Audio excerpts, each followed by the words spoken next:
இப்ப நான் மிதுன ராசி ஜென்னுன்னு வச்சுக்கோங்களேன். எனக்கு ஒரு பொண்ணு பாக்குறேன். பார்க்கும்போது அந்த பொண்ணை எப்படி எனக்கு பிடிக்கும், எதை பார்த்து அந்த பொண்ணு கிட்ட நான் அட்ராக்ட் ஆவேன் அப்படின்னு ஃபர்ஸ்ட் நாலேஜ். ஒரு பொண்ணு காலேஜ்ல படிக்கிற ஒரு 20 வயசு பையன், ஒரு 22 வயசு பையன், இல்ல ஒரு பிசினஸ் மேன் வச்சுக்கோங்களேன்.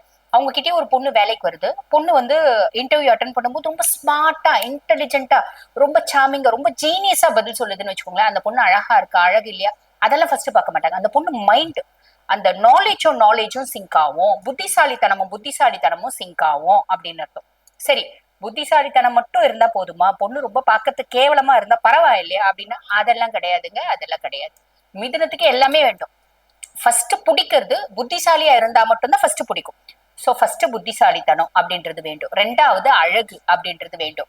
மூணாவது வந்து பாருங்க, பொண்ணுனோட ஸ்டேட்டஸ் என்ன, பொண்ணு நல்ல வசதியான பொண்ணா, பொண்ணுனோட பேக்ரவுண்ட் என்ன. ஆக மிதுனத்துக்கு எல்லாமே வேணும். அழகு, அறிவு, திறமை, புத்திசாலித்தனம், அடக்கம், இப்படி மாடர்னு. எனக்கு மிதுனம் வந்து பாருங்க, மாற்றம் ஒன்றே மாறாதது அப்படி நினைக்கக்கூடியவங்க தான் வந்து பாத்தீங்கன்னா மிதுனமும் கன்னியும்.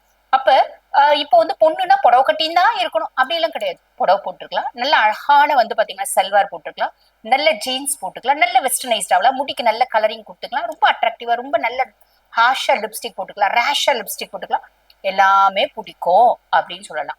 புரியுதுங்களா? சோ எனக்கு ஃபர்ஸ்ட் நான் அட்ராக்ட் ஆவது எப்படி, அந்த பொண்ணோட புத்திசாலித்தனத்தினால அட்ராக்ட் ஆகுறேன். அதுக்கப்புறம் புத்திசாலித்தனத்தினால அட்ராக்ட் ஆகுறேன், பொண்ணு அப்சர்வ் பண்ற, பொண்ணு அழகாவும் இருக்கு, அறிவாவும் இருக்கு, திறமையாவும் இருக்கு. யாருக்கு தான் பிடிக்காது, பிடிக்கும்.